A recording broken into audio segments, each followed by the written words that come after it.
Bienvenue sur Bulle de Bonheur, le podcast pour prendre le temps d'être heureux. Nous sommes Raphaël et Charlotte, chercheuses inconditionnelles de Bulle de Bonheur. Aujourd'hui, nous vous proposons l'épisode 78, Je suis vrai. Clin d'œil de la semaine qui vient de Sophie qui nous raconte qu'elle utilise les jeux 2 minutes en visio avec ses parents. Nous sommes loin de mes parents. En ces périodes de Covid, c'est difficile. Mes enfants tirent une carte et je les entends échanger, rire et je découvre des facettes de mes parents que je ne connaissais pas et aussi je découvre des bêtises de mes enfants que j'ignorais. Ces moments sont vraiment inoubliables. Merci. Bulle de Bonheur est propulsée par 2 minutes de bonheur. Oh là là, mais qu'est-ce que ça me chicote! Oh, moi, tout va bien. Super, merci. Et vous? Habituée à être polie, je dis souvent que tout va bien, même quand cela ne va pas du tout. J'aimerais être plus authentique et pouvoir ouvrir mon cœur en toutes circonstances, sans me forcer à minimiser les problèmes en permanence pour donner l'impression d'être plus cool, plus relax. Je ressens parfois un décalage entre ce que je dis et ce que je pense vraiment. « Oh, toi, mais non, tu n'as pas grossi, voyons, tu es toute fine », réponds-je à ma voisine pour lui faire plaisir. Vous savez, ces petits compliments forcés que l'on donne pour ne pas blesser. Tout ça, ça me chicote. Puis-je dire ce que je pense vraiment? Ou bien encore, est-ce que je mens si je suis aimable et polie pour faire plaisir, alors que je pense l'inverse? Vous savez, en fait, c'est cette question éternelle. Toute vérité est-elle bonne à dire? Est-il possible de conjuguer politesse et vérité? Authenticité et gentillesse? Hier matin, c'était spécial. Nuit d'insomnie, le chauffe-eau est tombé en panne, du coup une douche froide, et, la cerise sur le gâteau, plus de café. J'avais oublié de le noter sur ma liste de courses. Vous voyez le genre, toutes les planètes qui s'alignent mal. Et pourtant, j'ai répondu à la voisine que tout allait super bien, malgré mon teint cireux, mes cernes de 2 kilomètres de long et les enfants qui se disputaient dans l'escalier. Habituée à être aimable, je dis souvent que tout va bien, même quand ça ne va pas du tout. Alors, ne rien dire à la voisine, passons, mais je me rends compte que je suis exactement pareil avec mon entourage proche. Alors là, vraiment, ça me dérange parce que je me dis, mais à quoi servent les amis si je ne peux pas être franche? Dans un autre registre, qui n'a pas vécu cette situation cocasse où un beau copain se plaint d'avoir grossi? Et je lui réponds qu'il est parfait, même si au fond de moi, j'ai été surprise de son embonpoint en le voyant la dernière fois. Et là, ça clignote dans ma tour de contrôle. Est-ce que j'aurais dû être franche? Est-ce qu'il attendait de moi que je lui dise « Bah oui, Alex, c'est vrai que tu as l'air d'avoir pas mal profité de la bière, fais un peu attention ». Suis-je tiède ou lâche si je fais preuve de diplomatie pour ne pas froisser quelqu'un, quitte à écraser un peu mes opinions? Dans un registre un petit peu plus sérieux, j'ai eu récemment le témoignage d'une femme dont le mari avait perdu son boulot. C'était dur cette période de chômage dans leur couple et ils ont traversé un sacré tunnel conjugal. Ils avaient du mal à tenir leur barre familiale. Et puis, leur groupe de copains était très sympa, prêt à rendre service.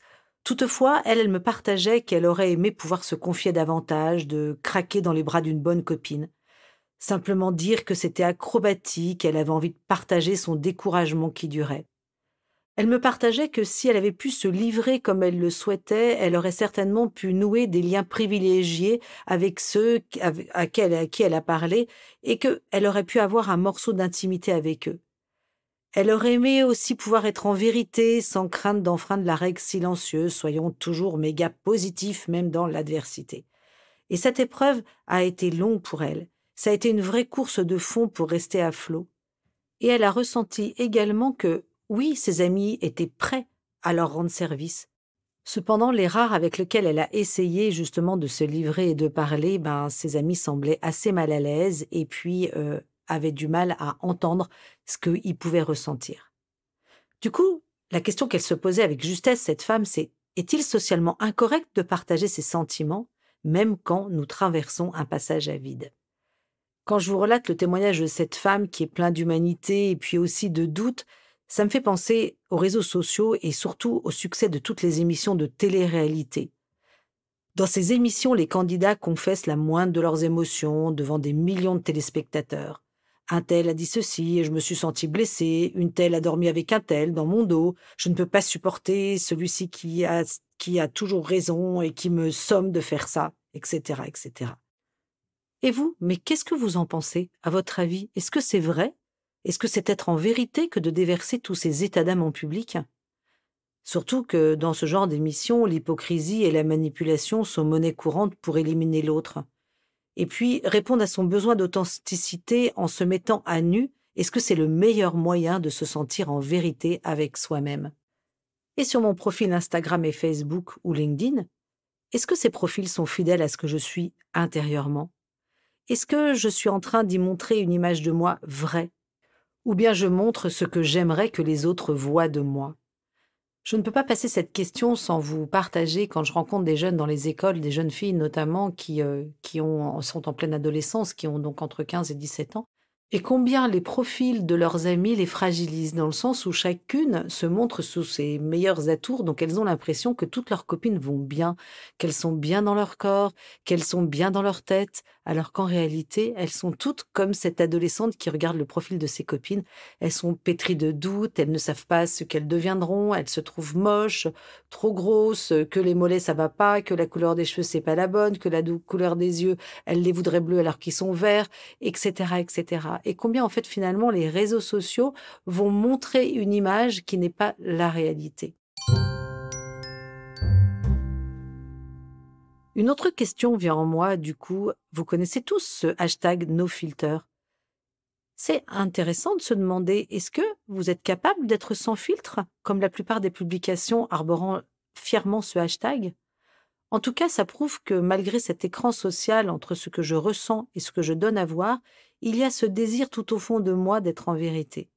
En effet, inventer des histoires, montrer un visage de soi qui n'est pas le bon, crée un décalage entre ce que nous sommes et ce que nous montrons. Ce fossé peut être le source de mal-être parce qu'effectivement, on n'est pas aligné avec soi-même, on n'est pas aligné par rapport à ses valeurs, par rapport à ce qu'on est.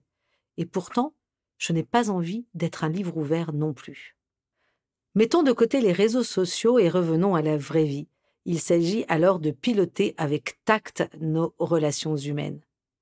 Arrêtons-nous sur ce petit mot, si petit et si important. Le tact, ça vient de tactile, de toucher. Cela veut dire que chacune de nos paroles touche celui à qui je m'adresse. Et au fond de nous, nous avons tellement besoin de montrer une image fidèle à ce que nous sommes vraiment, ni trop crue, ni édulcorée, et recouverte d'un filtre exagéré. Nous rentrons alors dans ce que j'appelle l'écologie relationnelle. C'est tout ce que je défends en développant tous ces outils d'intelligence émotionnelle qui favorisent le lien. C'est véritablement d'arriver à cette écologie relationnelle, c'est-à-dire de revenir à des relations qui sont naturelles, qui sont vivantes, qui sont spontanées et qui vont prendre en compte l'intégralité de la personne et de la relation humaine et qui va laisser la place à qui je suis et à ce qu'est l'autre.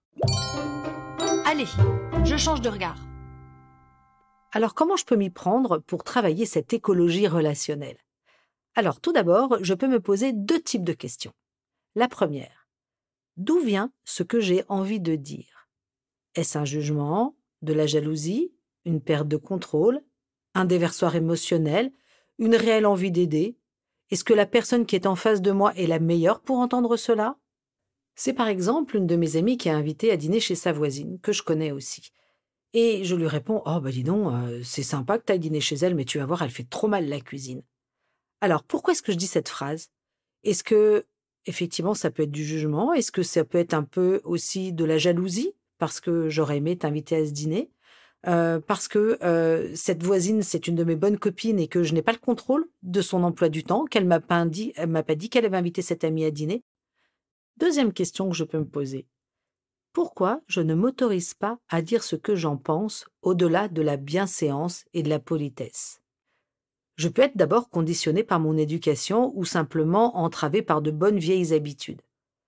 Il est aussi possible que personne ne m'ait jamais autorisé ou tout simplement appris à communiquer mes émotions et mes besoins. Vous pouvez aller voir nos bulles de bonheur 5 et 12.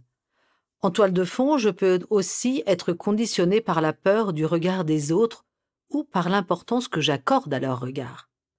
Dans un autre angle, je peux aussi chercher inconsciemment la gratitude et l'amour de l'autre, et alors tout faire et dire pour que l'autre aime ma réponse.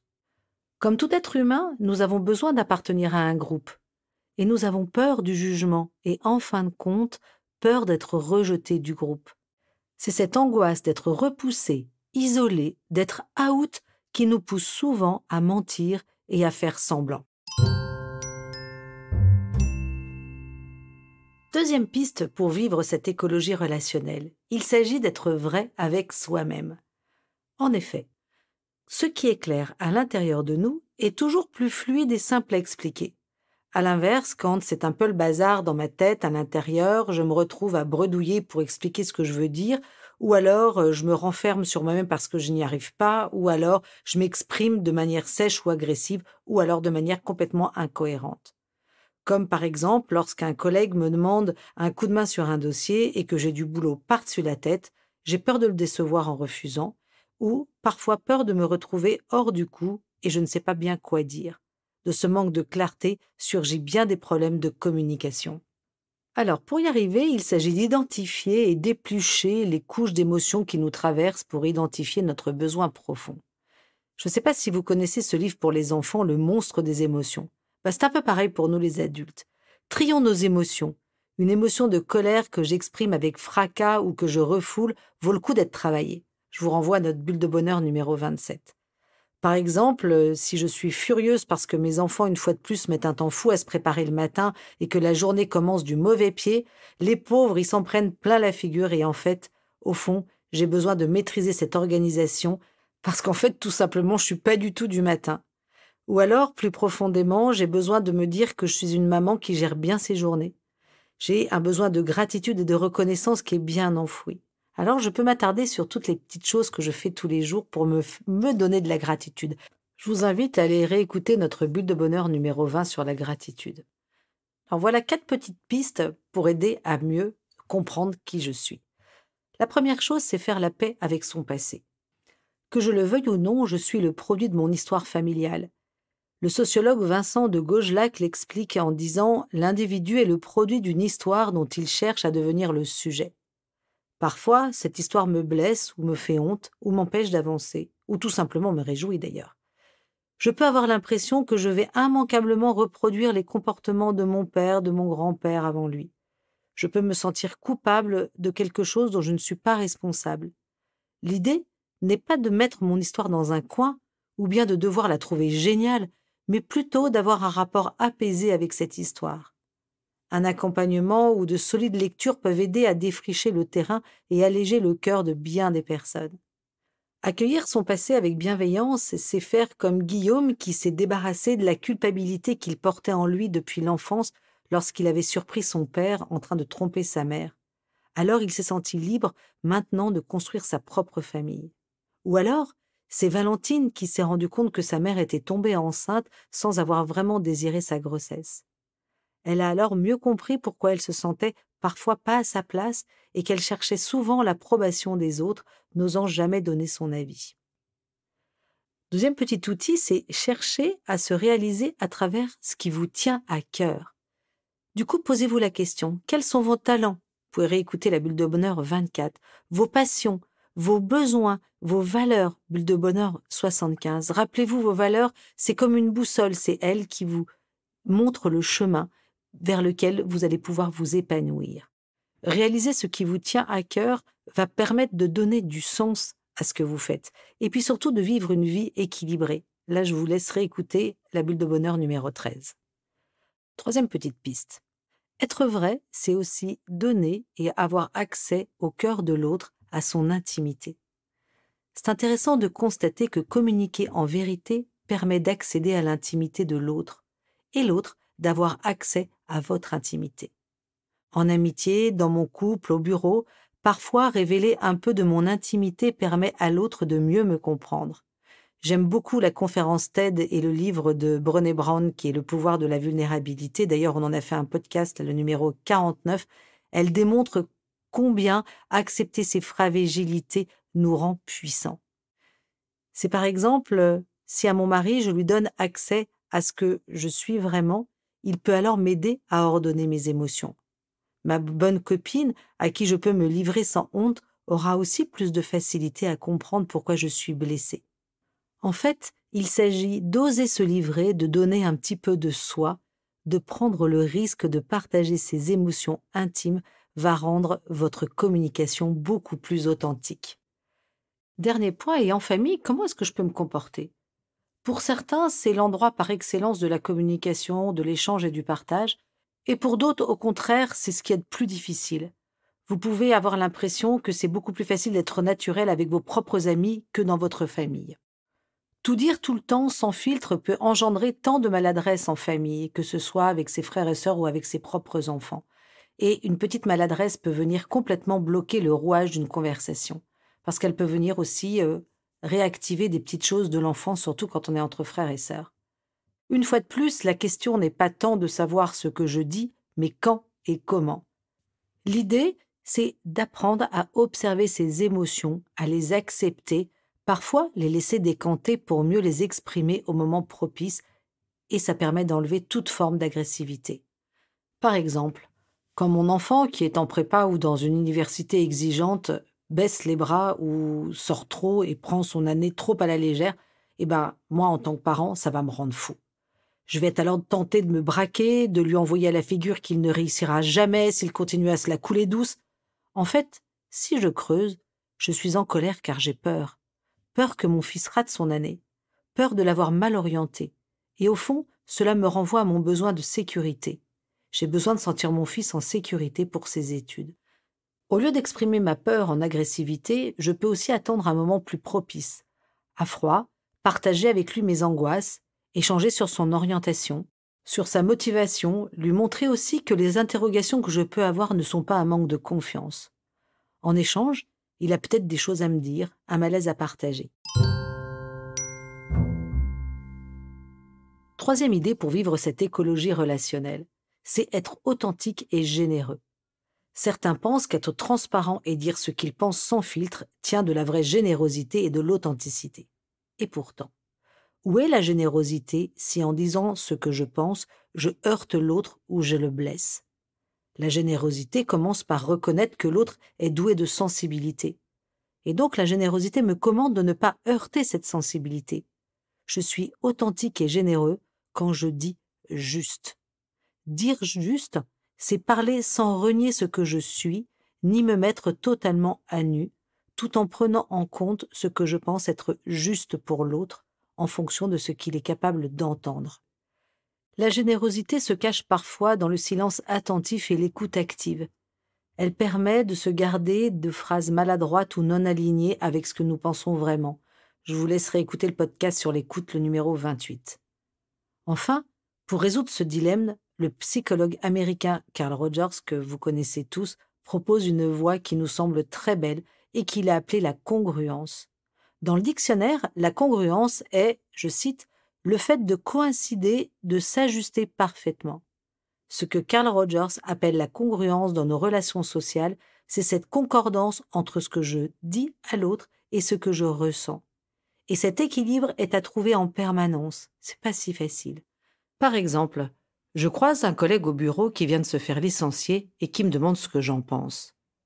Je pense peut-être qu'il n'était pas le mieux qualifié pour ce job, et en même temps, je ressens chez lui une profonde tristesse et un besoin d'être écouté. Je peux choisir de mettre de côté mon jugement et je peux m'efforcer d'accueillir sa tristesse ou ses émotions au lieu de le blesser ou de lui mentir en prétendant que son poste était fait pour lui. Quatrième idée pour être vrai, la politesse. La politesse en parole façonne jour après jour la politesse du cœur. En fait, la forme est au service du fond. Dans Face et territoire, écrit en 1987, les sociologues Brown et Levinson établissent que par l'impolitesse, notre face, c'est-à-dire l'image que nous renvoyons, et nos territoires, c'est-à-dire notre moi intime, se sentent attaqués. Nous réagissons donc par le rejet. Symétriquement, nous accueillons la politesse favorablement. Donc, logiquement, il est naturel de faire davantage confiance à la personne qui nous répondra poliment et qui entretiendra avec nous un dialogue positif. Et c'est prouvé. Dire la vérité d'une manière douce a toutes les chances d'être entendu plus facilement. Dit autrement, la politesse est au service de la vérité. Répondre à une phrase agréable à quelqu'un me façonne et m'entraîne à aimer l'autre, à voir en lui le positif. En résumé, pour être vrai, il s'agit de devenir adulte dans mes relations aux autres, de savoir arbitrer. Je peux être fougueux ou taiseux et observer mes tempêtes émotionnelles à l'intérieur de moi. En même temps, je garde le contrôle de ce que j'exprime, de la manière avec laquelle je dis les choses.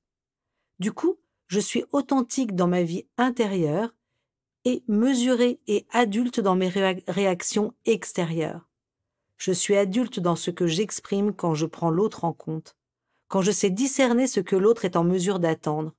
En d'autres mots, je suis le capitaine de mon âme, comme l'écrit le poète Henley dans son célèbre texte Invictus. Et hop, je me lance. Alors si je résume. 1. Être vrai, c'est d'abord être vrai avec soi-même. À moi d'identifier qui je suis, ce que je ressens et mes besoins profonds à chaque instant. 2. Être vrai, c'est dire juste.